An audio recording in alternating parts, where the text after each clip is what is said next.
नमस्कार, मैं हूं राजश्री शर्मा। दिन भर की खबरों में सबसे पहले नजर डालते हैं आज के मुख्य समाचारों पर। 24 घंटे का धरना समाप्त। गुरुवार को रोडवेज बसों का चक्का जाम। मांगे न माने जाने पर बेमियादी समय के लिए हड़ताल पर जाने की दी चेतावनी।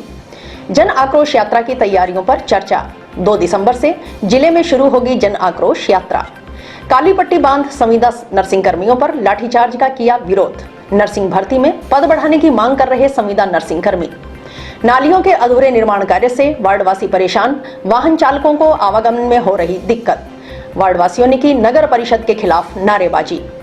मंत्री के जिला कलेक्टर के साथ अशोभनीय व्यवहार में मंत्रालयिक कर्मचारी हुए नाराज। बोले, अमर्यादित टिप्पणी एवं अशोभनीय व्यवहार के लिए जिला कलेक्टर से मांगे माफी।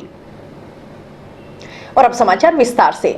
2000 नई बसों की खरीद, 10,000 कर्मचारियों की भर्ती, सेवानिवृत्त कर्मचारियों के बकाया भुगतान सहित 21 सूत्रीय मांगों को लेकर आंदोलन कर रहे रोडवेज कर्मचारियों का 2 दिवसीय धरना बुधवार तक चला। 8वें चरण के तहत रोडवेज कर्मचारियों ने जंक्शन स्थित राजस्थान राज्य पथ परिवहन निगम कार्यालय के समक्ष मंगलवार को 24 घंटे का धरना शुरू किया था। धरने पर बैठे रोडवेज कर्मचारियों ने मांगों को लेकर सरकार की ओर से कोई सकारात्मक रुख नहीं अपनाए जाने के विरोध में गुरुवार को 9वें चरण के तहत 24 घंटे तक रोडवेज बसों का चक्का जाम रखने की घोषणा की। यह हड़ताल रात्रि 12 बजे से शुरू हो जाएगी। दुनिया भर के मेहनत कसो तो हमसे टकराएगा, तो हमसे टकराएगा। हमारी मांगे पूरी करो, हमारी मांगे पूरी करो। गहलोत सरकार मुर्दाबाद, गहलोत सरकार मुर्दाबाद। निगम प्रशासन मुर्दाबाद, निगम प्रशासन मुर्दाबाद। इनकलाब जिंदाबाद। आज राजस्थान में 8वें चरण के तहत संयुक्त मोर्चा के नेतृत्व में एटक, इंटक, CITU और कल्याण समिति और रिटायर्ड एसोसिएशन, ये 5 जो है संगठन मिलके हम दूसरा दिन है आज संयुक्त मोर्चे के नेतृत्व में धरने का। अगर आज शाम को जैसा कि हमें मुख्यालय से निर्देश मिले हैं कि आज वार्ता होगी मुख्यमंत्री महोदय से, अगर कोई सम्मानजनक समझौता नहीं हुआ तो निश्चित है आज रात के 12 बजे के बाद चक्का जाम होगा। ये हमारा आज का प्रोग्राम है और मांगे हैं जैसे मैंने कल बताया, आप भी जानते हैं। मैं अगर दोबारा रिपीट करूं तो जैसा कि नई गाड़ियां खरीदना, नई भर्ती करना और रिटायरमेंट साथियों को पेंशन और जो कार्यरत कर्मचारी हैं उनको समय पर वेतन और जो है बस अड्डा प्राधिकरण उसको निरस्त करके मुख्य मांग हमारी जैसे 5 घटकों की है, इस राजस्थान रोडवेज को सरकार में समायोजित कर एक सरकारी विभाग बना दिया जाए। सरकार क्या है, बहुत ही कमी है। कोरोना के राज के अंदर समझाना कोई आगे नहीं आया। हमारे कर्मचारियों को 18-18 घंटे और खतरे की घंटी में फंसाया रखा, पुलिस वालों को फंसाया रखा, डॉक्टर लोग हैं बेचारे उनको फंसाया रखा और ये सरकार ने हमारे को कुछ नहीं दिया। हमारे लोग बाग जितने भी कर्मचारी थे बेचारे वो शहीद हो गए इस कोरोना के चक्कर में। और अब आगे क्या, रोडवेज के ऊपर अत्याचार कर रहे हैं और हमारे फैसले का कोई सुनाई नहीं कर रहे। हमारी पेंशन रुकी हुई है, हमारी सैलरी रुकी हुई है, गाड़ियां हैं हमारी कंडम हो चुकी है, जनता के लिए कोई सेवा नहीं दे रहे। आगे के लिए बुजुर्ग आदमियों के लिए क्या हाल होगा? आज ये रोडवेज बंद होगी तो ये बुजुर्ग कहाँ जाएंगे? इनको सीनियर सिटीजन के लिए इनको फ़ायदा मिल रहा है। आज हमारी जनता दर दर की ठोकरें खाती फिर रही है। भारतीय जनता पार्टी के हनुमानगढ़ जंक्शन नगर मंडल की कार्य समिति की बैठक बुधवार को जिला मुख्यालय स्थित पार्टी कार्यालय में आयोजित हुई। बैठक में भाजपा जिला अध्यक्ष बलबीर बिश्नोई, पूर्व मंत्री डॉक्टर राम प्रताप, भारत भूषण शर्मा, राजेंद्र चौधरी, बलराज सिंह दानेवालिया, नगर मंडल अध्यक्ष पवन श्रीवास्तव मंचासीन रहे। बैठक को संबोधित करते हुए वक्ताओं ने 2 दिसंबर से जिले में निकाले जाने वाली जन आक्रोश यात्रा की तैयारियों पर चर्चा हुई। बैठक के बाद मीडिया से बात करते हुए भाजपा जिलाध्यक्ष बलबीर बिश्नोई ने बताया कि भारतीय जनता पार्टी की कार्यपद्धति के अनुसार पहले प्रदेश में 12 से 13 नवंबर को झुंझुनू में बैठक हुई। प्रदेश के बाद जिले में बैठक होती है। इस बैठक में पार्टी की ओर से किए गए कार्यों की समीक्षा के साथ आगामी कार्यक्रमों पर विचार विमर्श होता है। 19 नवंबर को जिला कार्य समिति की बैठक पीलीबंगा में हुई। अब सभी मंडलों पर बैठकें हो रही हैं। बिश्नोई ने बताया कि प्रदेश की भ्रष्ट सरकार व कुशासन राज के खिलाफ भाजपा की ओर से जन आक्रोश यात्रा निकाली जाएगी। यह जन आक्रोश यात्रा प्रत्येक विधानसभा क्षेत्र में जाएगी। 29-30 नवंबर को 5 रथ जिला मुख्यालय पहुंच जाएंगे। इसके बाद 2 दिसंबर से जिले के प्रत्येक विधानसभा क्षेत्रों के लिए 5 रथों को एक साथ रवाना किया जाएगा। यह जन आक्रोश यात्रा जनता के बीच पहुंचकर उनका समर्थन हासिल करने के साथ प्रदेश सरकार की नाकामियों से अवगत करवाया जाएगा। तो भारतीय जनता पार्टी कार्यपद्धति के अनुसार पहले हमारी प्रदेश में बैठक होती है जो 12-13 को झुंझुनू में हुई। प्रदेश के बाद जिले में बैठक होती है। पिछले कार्य जो पार्टी ने कार्य किए उनकी समीक्षा, आगे आने वाले कार्यक्रमों में या पार्टी को आगामी बैठक तक क्या करना है। तो जिले की बैठक 19 तारीख को पीलीबंगा में हुई और अब हमारी सभी मंडलों पर बैठक चल रही है। लेकिन इस बार की सारी बैठकें चाहे मंडल की हो, चाहे जिले की हो, चाहे प्रदेश की, हम इस भ्रष्ट सरकार, कुशासन राज, इस प्रदेश सरकार के खिलाफ जन आक्रोश यात्रा करेंगे। प्रत्येक विधानसभा में हमारी जन आक्रोश यात्रा जाएगी। 5 रथ हमारे 29 या 30 तारीख को यहाँ आ जाएंगे। 2 तारीख से प्रत्येक विधानसभा में एक साथ हम 5 रथ रवाना करके और जनता में जाएंगे। जनता का समर्थन भी हासिल करेंगे और जनता को बताएंगे। कांग्रेस की भारत जोड़ो यात्रा के सवाल के जवाब में बिश्नोई ने कहा कि कांग्रेस अगर भारत को जोड़ने वाली होती तो 1947 में अखंड भारत क्यों टूटता। उस समय भाजपा तो थी नहीं, न ही कोई अन्य दल था। तोड़ने वाले भारत को कभी जोड़ नहीं सकते। 100 साल पुराने इतिहास वाली कांग्रेस पार्टी अपने कर्मों से आखिरी सांसें गिन रही है। कांग्रेस के खुद के विधायक नहीं जुड़ रहे, विधायकों ने इस्तीफा दे रखा है। पार्टी के वरिष्ठ नेता छोड़कर जा रहे हैं। जो अपनी पार्टी को नहीं जोड़ पा रहे वह भारत को कैसे जोड़ेंगे। ये जोड़ने वाले है ही नहीं। अगर ये जोड़ने वाले हो तो 47 में देश को तोड़ा किसने था, अखंड भारत को तोड़ा किसने। उस समय भारतीय जनता पार्टी तो नहीं थी, न कोई अन्य दल थे। तो तोड़ने वाले कभी जोड़ नहीं सकते। ये अपने आखिरी सांस गिन रही है कांग्रेस पार्टी, जिसका 100 साल पुराना इतिहास है। वो अपने कर्मों से ही अपने आखिरी सांस गिन रही है। और ये जोड़ने वाला जोड़ खुद के विधायक नहीं जोड़ रहे। 90 विधायकों ने इस्तीफा दे रखा है, सरकार चला रहे हैं। कभी होटलों में बंद है, कभी एक दूसरे को निकम्मा, लुच्चा, लफंगा, पता नहीं कौन कौन से शब्द बोलते हैं। ये भारत क्या जोड़ेंगे। ये अपनी खुद की पार्टी नहीं जोड़ते। सभी पार्टी के वरिष्ठ नेता, इनके जो नेता थे, एक एक करके सब छोड़कर जा रहे हैं। तो ये तो पार्टी को ही नहीं जोड़ पा रहे, भारत को कैसे जोड़ेंगे। जोड़ने की बात ही कहाँ है, तोड़ने का काम इन्होंने किया। जोड़ने की ये बात इनको याद कैसे आई, मेरे तो यही समझ से परे है। बिश्नोई ने कहा कि प्रदेश की कांग्रेस सरकार महिलाओं, दलितों पर हो रहे अत्याचार पर लगाम लगाने से पूरी तरह नाकाम रही है। प्रदेश सरकार में जमकर भ्रष्टाचार हो रहा है। कानून व्यवस्था नाम की कोई चीज नहीं है। युवाओं के साथ धोखा हुआ है। कोई परीक्षा संपूर्ण नहीं हुई। महत्वाकांक्षी योजनाएं बंद कर दी। स्थानीय नगर परिषद में भी भ्रष्टाचार का बोलबाला है। गरीबों के घर उजाड़े जा रहे हैं। साधन संपन्न लोगों को कब्जा करवाया जा रहा है। यह कैसा न्याय है। एक तरह से प्रदेश में जंगल राज है। हनुमानगढ़ जिले की बात की जाए तो पुलिस के संरक्षण में नशे की बिक्री हो रही है। युवा पीढ़ी बर्बाद हो रही है। अगर हमने अब यह मुद्दा या नशे के खिलाफ आवाज नहीं उठाई तो आने वाली पीढ़ी हमें माफ नहीं करेगी। कि ये प्रदेश कांग्रेस सरकार महिला अत्याचार में पूरे देश में नंबर 1, दलितों पर अत्याचार में नंबर 1, भ्रष्टाचार का कोई हिसाब नहीं, नंबर 1।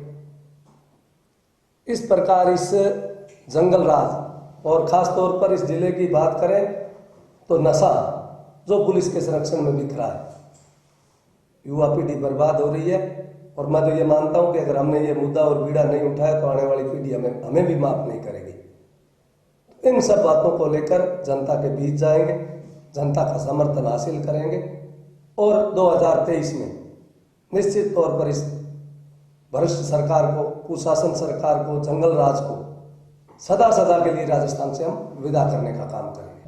जैसे जिस प्रकार इन्होंने युवाओं के साथ धोखा किया, कोई परीक्षा संपूर्ण नहीं हुई, किसी परिवार, कोई गरीब किसान मजदूर अपने बेटे को कोचिंग करा के कि भाई इस परीक्षा में परीक्षा देगा और ये सफल होकर अपने काम में लगेगा, किस तरह इन्होंने परीक्षाओं का हल किया है। किसान के साथ झूठा वादा कि संपूर्ण कर्जा माफ करेंगे, कौन सा कर्जा माफ किया? बिजली की दरें नहीं बढ़ाएंगे।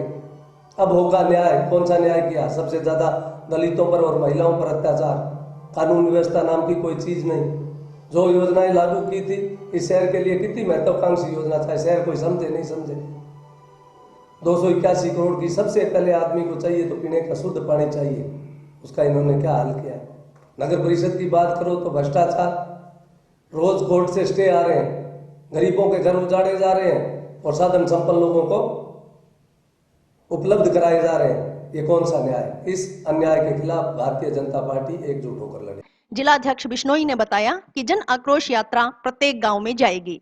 चौपाल का कार्यक्रम आयोजित किया जाएगा। बुद्धिजीवी, सामाजिक व वरिष्ठ नागरिकों से चर्चा कर समर्थन हासिल किया जाएगा। पार्टी का प्रत्येक कार्यकर्ता इस कार्य में एक साथ जुटेगा। विधानसभा में आज की बैठक में कि हमें इस रथ यात्रा के जन आक्रोश यात्रा जो हमारी अब शुरू हो रही है 2 तारीख को, प्रत्येक गांव में जाकर हम चौपाल करेंगे।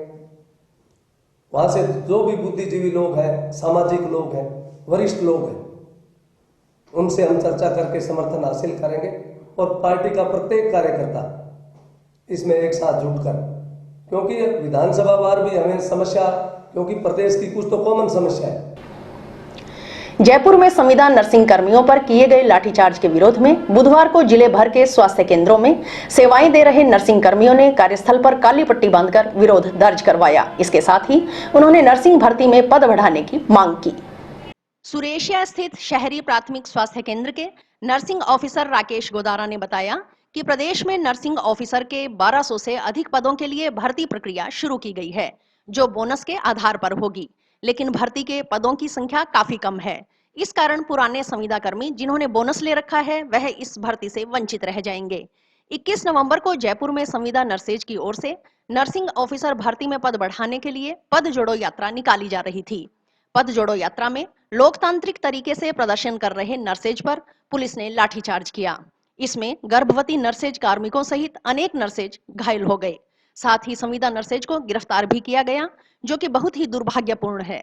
संगठन इसकी कठोर शब्दों में निंदा करता है और सरकार से मांग करता है कि गिरफ्तार किए नर्सेज को रिहा करे। संविदा नर्सेज की पदवृद्धि की जायज मांग को पूरा करके अनुग्रहित किया जाए, साथ ही दोषियों पर उचित कार्रवाई की जाए। उन्होंने कहा कि इस घटना से जिले सहित प्रदेश के सभी नर्सेज समुदाय में रोष व्याप्त है। इसके विरोध में काली पट्टी बांधकर विरोध दर्ज कराया जा रहा है। उन्होंने बताया कि सरकार के साथ बातचीत चल रही है। प्रदेश पदाधिकारियों के निर्णयानुसार आगामी कदम उठाया जाएगा। नर्सिंग कर्मियों ने नर्सिंग ऑफिसर सीधी भर्ती 1289 पदों में 3940 चिकित्सा स्वास्थ्य एवं 2001 चिकित्सा शिक्षा विभाग के पद जोड़कर करीब 7200 पदों पर भर्ती करने व भर्ती में टीएसपी के पदों को भी जोड़े जाने की मांग की। हमारी मांग है, अभी जो वैकेंसी आई है राजस्थान में नर्सिंग ऑफिसर की, वो 1289 पद पर आई है, जो कि बोनस के आधार पर होगी, लेकिन उसमें पद बहुत कम है और बोनस जिस लड़कों ने ले रखा है, जो पुराने संविदा कर्मी हैं जिनको 10 साल हो गए, 5 साल हो गए, वो सब इस भर्ती से वंचित रह जाएंगे। इसलिए हमने 21 तारीख को जयपुर में धरना प्रदर्शन किया था पदवृद्धि के लिए, लेकिन सरकार और पुलिस प्रशासन ने हमारी एक नहीं सुनी और हमारे पे खूब लाठीचार्ज किया। इस विरोध में आज हम काली पट्टी बांध के विरोध प्रदर्शन कर रहे हैं। टाउन के वार्ड 38 रूपनगर गली नंबर 3 के बाशिंदे नालियों के अधूरे निर्माण कार्य से परेशान हैं।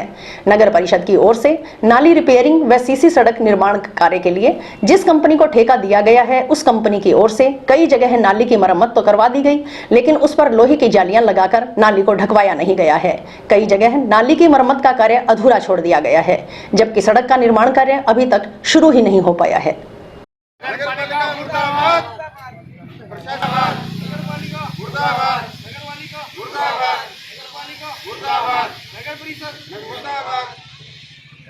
मांगे पूरी करो, हमारी मांगे पूरी करो, हमारी मांगे पूरी करो, वार्ड मेंबर पूरी करो, वार्ड मेंबर मुर्दाबाद, वार्ड मेंबर मुर्दाबाद, नगर पालिका मुर्दाबाद।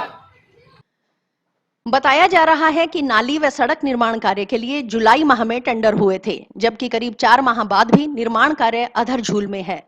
इसके खिलाफ बुधवार को गली नंबर 3 के बाशिंदों ने मौके पर एकत्रित होकर नगर परिषद के खिलाफ नारेबाजी कर रोष प्रकट किया। टाउन के वार्ड 38 रूपनगर गली नंबर 3 के निवासी शिवशंकर इंदौरिया ने बताया कि गली नंबर 3 में सड़क निर्माण कार्य के लिए जुलाई माह में टेंडर हुआ था। 8 सितंबर को ठेकेदार की ओर से निर्माण कार्य शुरू किया गया। अभी सिर्फ नालियां बनाने का कार्य हुआ है। गली में चौराहों पर बनी नालियां भी उखाड़कर छोड़ दी गई हैं। नालियों को ढका नहीं गया है। नालियों के अधूरे निर्माण कार्य से कई कॉलोनियों का मुख्य रास्ता होने के कारण आवागमन में दिक्कतों का सामना करना पड़ रहा है। कई जगह से सड़क भी उखाड़ दी गई है। वार्ड पार्षद की ओर से सुनवाई नहीं की जाती। ठेकेदार से बात की जाती है तो बजट नहीं होने का बहाना बनाया जाता है। इन सब में नागरिक परेशान हो रहे हैं। उन्हें मजबूरन घूमकर अन्य रास्तों से अपने गंतव्य व वापस घर आना पड़ता है। और मैं वार्ड नंबर 38 रूपनगर गली नंबर 3 का निवासी हूँ। हमारी इसका गली नंबर 3 का सड़क का टेंडर जुलाई महीने में हुआ था और 8 सितंबर को ठेकेदार ने काम चालू किया। आपने देखा अभी तक सिर्फ नालियों का काम हुआ है और नालियाँ भी जितने भी चौराहे हैं सारी उखाड़ के छोड़ रखी हैं। सबको आने जाने में दिक्कत आ रही है। नालियों भी उसका भी काम हुआ नहीं है। पहले इससे पहले मतलब ठेकेदार आता है जाता है, काम बंद पड़ा कर दिया उसने। पूरे लोगों को आने जाने में सबसे ये मतलब पीछे जितनी भी कॉलोनियाँ हैं, नई कॉलोनियाँ खुली है, सबका मेन रास्ता है और सबको इसी रास्ते पे आना पड़ता है और ये सबसे ज़्यादा परेशान हो रहे हैं लोग आने जाने के लिए। मेजर सिंह ने बताया कि 2 दिन पहले ही एक महिला नाली में गिरकर चोटिल हो गई। उन्होंने नालियों के अधूरे निर्माण कार्य को पूर्ण करवाकर उन्हें लोहे की जालियां रखवाने व सड़क का शीघ्र निर्माण कार्य करवा समस्या से निजात दिलाने की मांग नगर परिषद से की। मैं इसलिए लगा रहा था कि वार्ड नंबर 38 में गली नंबर 3 में 3 महीने हो गए, नालियाँ भी आधी अधूरी हैं, सड़कें भी चालू नहीं की है और जो खड्डे बना रखे हैं और जो नालियों के ऊपर जो पुलियाँ हैं वो उखाड़ के फेंक दी। हम 3 गलियाँ घूम करके आते हैं और कल परसों एक औरत है वो नाली में गिर गई थी, उसके पैर में चोट लगी है और वार्ड मेंबर को बुलाते हैं तो वो आता नहीं है। ये कोई नहीं सुनता हमारी और ये हमारी मेन समस्या है। हमें बहुत दिक्कत है इस बात। पत्थर ने लोहे के जाल लगवा दिए जाएं जो नालियों की सफाई भी ढंग से होती रहे। श्री साईं राम कंस्ट्रक्शन कंपनी के ठेकेदार सावन पाईवाल ने बताया कि उनकी कंपनी ने 17 लाख रुपए में टेंडर लिया था। कार्य शुरू करने के बाद कार्य बढ़ने के कारण नाली निर्माण कार्य में देरी हो गई। अब जिस जगह नाली निर्माण का कार्य रुका हुआ है वहां सड़क में पाइपलाइन डाली जानी है। उसका कार्य दूसरी कंपनी के पास है। ये हमारी कंपनी को 17 लाख का टेंडर हमने लिया था ये, और इसका कार्य हमने शुरू कर दिया। काम बढ़ने की वजह से नाली बनाने में थोड़ी देर हो गई और अब जो काम रुका हुआ है उसका कारण ये है कि उस सड़क में एक पाइपलाइन डलनी है। उसका कार्य हमारे पास नहीं है, दूसरी कंपनी के पास है। वो पाइपलाइन डालेगी, उसके बाद में हम सड़क बनाएंगे। उसका जाल बनाने के लिए दिया हुआ है, वो जाल कल तैयार हो गया है। आज माउस की वजह से काम नहीं चला, कल काम शुरू हो जाएगा। टाउन के फूड ग्रेन मर्चेंट्स एसोसिएशन संस्था के वार्षिक एवं इस संस्था की अधीनस्थ व्यापार मंडल शिक्षा समिति की प्रबंधक समिति के त्रिवार्षिक चुनाव 27 नवंबर को होंगे। चुनाव को लेकर जारी कार्यक्रम के तहत बुधवार को नामांकन पत्रों की जांच का कार्य हुआ। सुबह 11 बजे से दोपहर 1 बजे तक नामांकन पत्रों की जांच का कार्य हुआ। नामांकन पत्रों की जांच के बाद चुनाव मैदान में बचे उम्मीदवारों की स्थिति साफ हो गई। निर्वाचन अधिकारियों के अनुसार चुनाव 27 नवंबर को होंगे। फूड ग्रेन मर्चेंट एसोसिएशन और व्यापार मंडल शिक्षण संस्थाओं के जो चुनाव 27 तारीख को होने हैं, आज फार्म की जांच की गई तो उन जांच में ये निम्न फार्म सही पाए गए और जिन्हें शॉर्ट लिस्ट किया गया। फूड ग्रेन मर्चेंट एसोसिएशन में अध्यक्ष पद के लिए घनश्याम जी भादू और संतराम जी अध्यक्ष के लिए ये फॉर्म कंप्लीट थे। उपाध्यक्ष पद के लिए अरविंद कुमार का एक ही फार्म आया था, जिन्हें उपाध्यक्ष बना दिया गया है, मतलब निर्विरोध हो गया, दूसरा फार्म नहीं आया। सचिव पद हेतु गुरजीवन सिंह और विजय कुमार गर्ग, ये 2 फार्म और एक सन्नी जुनेजा, 3 फार्म आए थे। सन्नी जुनेजा के डॉक्यूमेंट्स कंप्लीट नहीं थे, इसलिए सन्नी जुनेजा का फॉर्म रिजेक्ट कर दिया गया। अब केवल 2 ही व्यक्ति गुरजीवन सिंह और विजय कुमार गर्ग ही सचिव पद के लिए बच्चे हैं। सह सचिव पद के लिए आशीष कुमार और दिलीप सिंह ढिल्लो। कोषाध्यक्ष पद के लिए भी एक ही फार्म आया था, दीपक सारण का, वो भी निर्विरोध हो गया। और व्यापार मंडल शिक्षण संस्थान के लिए अध्यक्ष पद हेतु 4 फार्म आए थे, जो चारों सही पाए गए। अजय सराव, पवन सरावगी, अशोक जिंदल और सुनील कुमार गोयल। उपाध्यक्ष पद के लिए एक ही फॉर्म आया, संजय कुमार जैन का। सचिव पद हेतु 3 फॉर्म, अभिनंदन खुराना, विजय कुमार बंसल, रविंद्र पाल सिंगला, जो तीनों सही पाए गए। सह सचिव पद के लिए विकास हिसारिया का एकमात्र फॉर्म आया था। कोषाध्यक्ष पद हेतु सुरेंद्र कुमार गोयल और विनोद कुमार गुप्ता के 2 फॉर्म आए थे और दोनों सही पाए गए हैं। इस प्रकार केवल एक फॉर्म जो कि सन्नी जुनेजा का था, जिसके डॉक्यूमेंट कंप्लीट नहीं थे, वो एक रिजेक्ट हुआ। बाकी सभी फॉर्म सही पाए गए हैं, जिनकी लिस्ट अभी थोड़ी देर बाद नोटिस बोर्ड पे लगा दी जाएगी। अब आगे क्या प्रक्रिया रहेगी सर? 27 तारीख को अब 3 बजे से लेकर 5 बजे तक जो भी किसी ने अगर अपना फॉर्म वापस लेना है तो वो 3 से 5 का टाइम है, और उसके बाद नहीं आता तो लिस्ट फाइनलाइज कर दी जाए। ग्रामीण विकास एवं पंचायती राज मंत्री रमेश चंद्र मीणा की ओर से सार्वजनिक मंच से बीकानेर जिला कलेक्टर भगवती प्रसाद के प्रति किए गए अशोभनीय व्यवहार एवं निम्न स्तरीय टिप्पणी से मंत्रालयिक कर्मचारियों में आक्रोश है। उन्होंने ग्रामीण विकास एवं पंचायती राज मंत्री से अपनी अमर्यादित टिप्पणी एवं अशोभनीय व्यवहार के लिए बीकानेर जिला कलेक्टर से माफी मांगने की मांग की है। इस संबंध में बुधवार को मंत्रालयिक कर्मचारियों ने राजस्थान राजस्व मंत्रालयिक कर्मचारी संघ के बैनर तले मुख्यमंत्री के नाम जिला कलेक्टर को ज्ञापन सौंपा।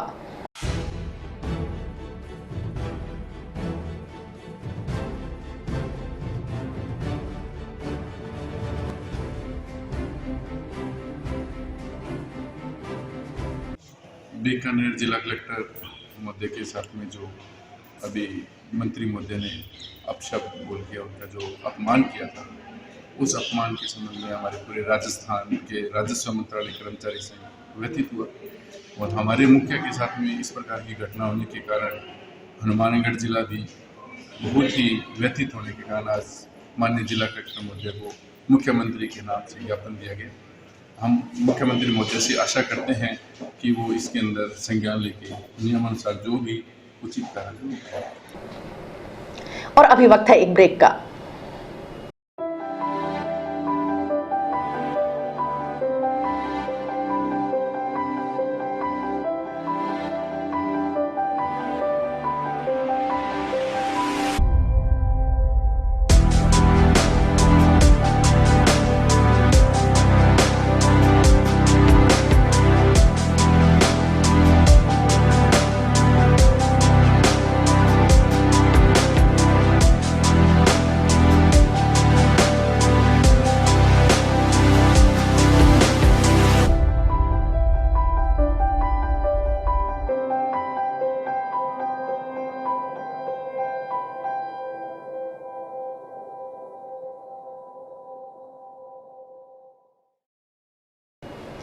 शादी के बाद एक दुल्हन करीब 1.5 माह तक अपने ससुराल में रही। एक दिन वह ससुराल पक्ष के लोगों के खाने में नींद की गोलियां मिलाकर उनके गहरी नींद में सोने के बाद घर में रखी नकदी व जेवरात समेटकर भाग गई। सुबह नींद खुलने पर ससुराल पक्ष के लोगों को इसका पता चला। उन्होंने लड़की के परिजनों से बात की तो पता चला कि उन्होंने गिरोह बना रखा है जो भोले भाले लोगों को शादी के नाम पर ठगी का शिकार बनाता है। अपने साथ हुई ठगी का पता चलने पर वर के पिता ने टाउन स्थित थाना में प्रार्थना पत्र सौंपा, लेकिन पुलिस ने न तो मुकदमा दर्ज किया और न ही कोई अन्य कानूनी कार्यवाही की। इस पर वर के पिता ने बुधवार को जिला पुलिस अधीक्षक को प्रार्थना पत्र सौंपकर मुकदमा दर्ज करवाकर न्याय दिलाने की मांग की।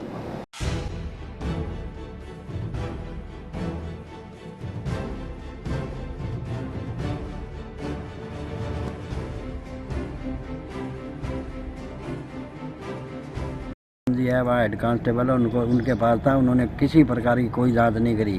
ठीक है, ये बेचारे आज महीना हो गया इनको इधर उधर घूमते हुए। तो आज ये एसपी साहब के पेश होकर के मांग करेगा जी हमारा मुकदमा दर्ज किया जाए और मुलजमानों को गिरफ्तार किया जाए। अभी जय शादी कर दी, पैसे धले दे दिया, सब कुछ दे दिया, घर में आई भी है, फिर वापस चली गई, फिर आ गई, सब कुछ। कोई वो ऐसी बात नहीं हुई, कोई झगड़ा नहीं हुआ घर में, कोई वो नहीं हुई। चाबी चुबी मैंने उसको संभला दी। मैं चले बहू है घर की थाने गए थे, मैं एप्लीकेशन दे के आया हूँ। 31 तारीख को गई थी वो, 31 को मैं एप्लीकेशन दे के आया हूँ। प्रशासन जी को मेंबर को साथ ले गया हूँ मैं, लेकिन हमारी कोई सुनवाई नहीं। इनके पास आए हैं एसपी साहब के, एसपी साहब के पास आए, कोई सुनवाई करे तो ठीक है, नहीं तो भूल तो गई। बार संघ के अधिवक्ताओं ने बुधवार को शोक स्वरूप न्यायालयों में कार्य नहीं किया। बार संघ उपाध्यक्ष सुमित अरोड़ा ने बताया कि बार संघ हनुमानगढ़ के अधिवक्ता राकेश मेहरडा की बहन का मंगलवार व अधिवक्ता राजीव बिश्नोई की माता का बुधवार को आकस्मिक निधन हो गया। शोक स्वरूप बुधवार को सभी अधिवक्ताओं ने न्यायालय में कार्य नहीं किया। राजस्थान भवन निर्माण मिस्त्री मजदूर यूनियन की जिला स्तरीय बैठक बुधवार को जंक्शन स्थित C2 पार्टी कार्यालय में जिला उपाध्यक्ष सुरेंद्र सोनी की अध्यक्षता में आयोजित हुई। बैठक में निर्माण कार्य से जुड़े मिस्त्री मजदूर, पेंटर, प्लम्बर आदि की समस्याओं पर चर्चा की गई। सामाजिक सुरक्षा व श्रम कानून के आधार पर मिस्त्री मजदूर को मिलने वाली सुविधाओं पर विचार विमर्श किया गया।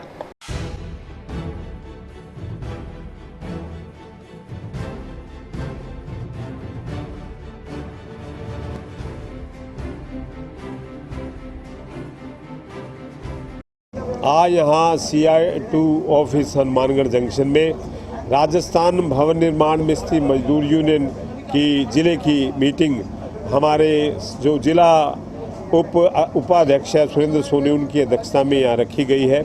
और हम विचार कर रहे हैं जो हमारे तमाम निर्माण का जो मिस्त्री है, जिसमें निर्माण का मिस्त्री है, निर्माण का मजदूर है, पेंटर है, प्लम्बर है, बिजली फिटिंग करने वाला है और लकड़ी के जो गेट बनाता है, वो तमाम जो मार्बल लगाता है, POP करता है, पुट्टी करता है, वो सारे जो मजदूर हैं जो हमारे संगठन के अंतर्गत आते हैं, उनकी जो समस्याएं हैं, उनके सवालों पर, रेट के सवाल पर और जो सामाजिक सुरक्षा के दौर पर और श्रम कानून के आधार पर जो सुविधाएं सरकार की तरफ से मिलती हैं, जो एक मजदूर कॉपी बनती है, मजदूर कार्ड बनता है, उसके लिए और जो सुविधाएं मिलती हैं, जो पैसा मिलता है, वो बच्चे के जन्म पर मिलता है, वो एक्सीडेंट होने के बाद दुर्घटना पर कोई बीमा है वो मिलता है, बच्ची की शादी पर मिलता है, वो सारी जो रुकी हुई है लंबे टाइम से, और शेष के रूप में जो पैसा इकट्ठा हुआ था वो कोरोना काल में राजस्थान सरकार ने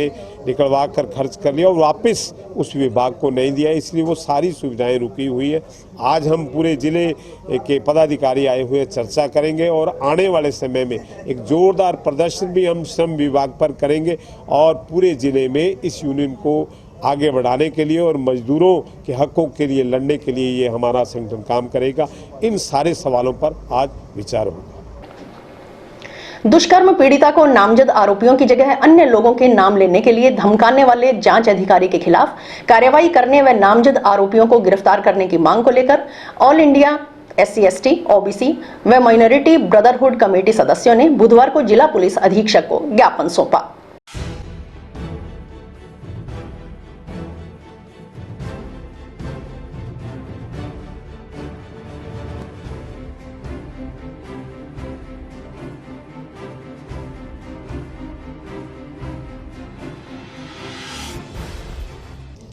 मैं मीडिया के माध्यम से आपको अवगत कराना चाहता हूं, SP साहब को भी, कि 12/5/2022 को संगरिया थाना में एक नाबालिग बच्ची जिसके FIR नंबर 296 था, पोक्सो एक्ट में मुकदमा दर्ज हुआ, जिसकी जांच CO संगरिया प्रतीक मिल जी के पास है। उक्त अधिकारी से मेरी काफ़ी बार संपर्क हुआ तो उन्होंने स्वयं झांसेबाजी के और कुछ नहीं है, मुलजिमों को बचाने का काम कर रही हैं। 15/11/2022 को CO साहब ने जो सबसे बड़ी गलती की, जिसका हमें बहुत बड़ा एतराज़ है, कि उन्होंने बच्ची को थाने में अपने CO ऑफिस में बुलाकर बच्ची के साथ, जबकि उसकी माँ थी, बाप था, अकेली नाबालिग 13-14 साल की बच्ची को बंद कमरे में 2 महिला कांस्टेबलों के सहयोग से CO साहब ने धमकी दी कि बयान बदलिए, अदरवाइज आपको करंट लगाएंगे, ये हकीकत है, और तेरे माँ बाप को भी अंदर करेंगे। मेरी CO साहब से बात हुई, मेरी CO साहब से फ़ोन पे बात हुई। मैं कहा CO साहब ये आप क्या कर रहे हो, जबकि आपको महिला यदि मुलजिम है ना तो भी उसके घर पे जाके बयान लेने चाहिए। ये तो मुस्तकिस नाबालिग बच्ची है, जब उसका माँ और बाप साथ में है तो आपने उनको साथ क्यों नहीं बिठाया। तो CO साहब ने, जिसकी मेरे पास रिकॉर्डिंग है, फ़ोन काट दिया। अब हम SP साहब से मांग करते हैं आज SC/ST OBC के सभी संगठन की तफ्तीश चेंज की जाए, क्योंकि उक्त जांच अधिकारी से हमें न्याय की कोई उम्मीद नहीं है। बच्ची जो 3 माह मेडिकल के अंदर बच्ची 3 माह की प्रेग्नेंट पाएगी और बाई कोर्ट उसका ऑपरेशन हुआ और नामजद मुलजिमान है। और एक चीज़ और क्लियर कर दें कि जब बच्ची ने FIR कराई संगरिया थाने में तो अकेली बच्ची थी, तो 13-14 साल की बच्ची किसी का गलत नाम नहीं लेगी, लेकिन मुलजिम प्रभावशाली हैं। और इसी के साथ समाचार समाप्त हुए। रोजाना देखते रहिए समाचार। नमस्कार।